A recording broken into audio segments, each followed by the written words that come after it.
Yet another country has decided to back away from providing military aid to Ukraine. Poland made the announcement earlier, and now it's Slovakia.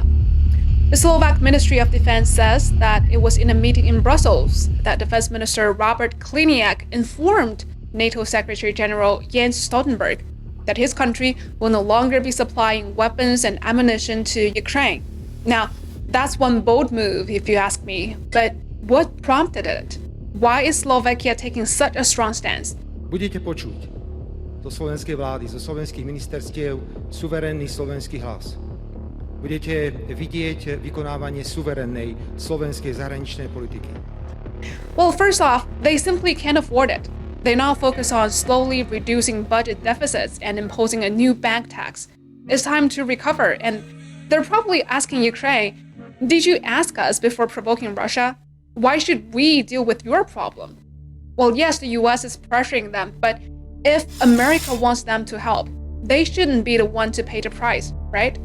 Not every European country is rolling in dough, Even Germany and France are feeling the strain, and Slovakia certainly can't carry that burden. But then you say that the United States is indeed helping them. What of the $113 billion allocated to the cause? Do you really want to know where the money went? This is what House Foreign Affairs Committee Chairman Michael McCaul had to say about it. Of the $113 billion appropriated across 4 supplementals, approximately 60% is going to American troops, American workers, and to modernizing American stockpiles. In fact, only 20% of the funding is going directly to the Ukrainian government in the form of direct budgetary assistance. Let me help you. Quite a self-help lesson, yeah? But that's not all. More recently, the White House said that the US has only enough money to meet Ukraine's urgent battlefield needs in the short term. It is not the long-term solution here. It is not the long-term solution. So, you help when you want, and back off when it doesn't suit your purpose. Is this the so-called unyielding support for Ukraine from its Western allies? While Ukraine goes door to door for aid, Russia has recruited another 280,000 soldiers as it becomes more organized in the fights. Their combat effectiveness is growing, and they've got advanced weapons.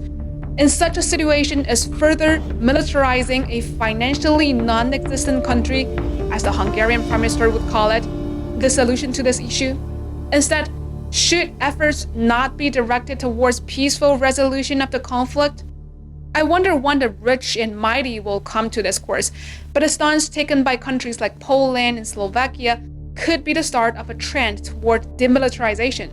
After all, when you have limited resources, you must prioritize the livelihood of the people you represent.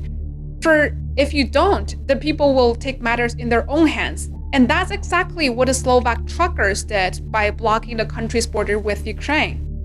Yes, you heard that right. What could they do? They're pretty ticked off about their jobs going to Ukrainians, making it difficult for them to make a living. You see, that's the thing about wars. Even seemingly good measures do harm if actualized with ulterior motives. After the Russia-Ukraine conflict started, the EU put in place some policies to support the Ukrainian economy. One of those was a transport visa-free regime that allowed Ukrainian cargo carriers to travel between the two countries without permits. And that created some fierce competition. Now, maybe that would have been fine for a short while, but this conflict has been dragging on for more than a year and a half now, and there's no end in sight. Slovak and Polish truck drivers who are already struggling can't endure this forever. They're simply declaring that enough is enough. Now, this situation has put Slovakia and Poland in quite a tough spot. Their own carrier companies couldn't handle the pressure anymore, so they had no choice but to prioritize their national interest and support their own truckers by blocking the border crossings with Ukraine. So basically, Slovakia is telling Ukraine, look, we can help you out a bit, but if you come crashing down on us in a way that chokes us, we'll have to put our foot down. And honestly, can you blame them? In any case, why should the smaller countries bear the brunt when the so-called superpowers fight for regional hegemony? Slovaks were very conveniently told to accommodate their Ukrainian neighbors, but how many Ukrainians has the US taken in as refugees? The actions of Poland and Slovakia really speak volumes about the challenges Ukraine is facing. At this point, the big question on everyone's mind is whether Ukraine can survive this conflict on its own and when this conflict will end for good. Only time will tell. But what do you think?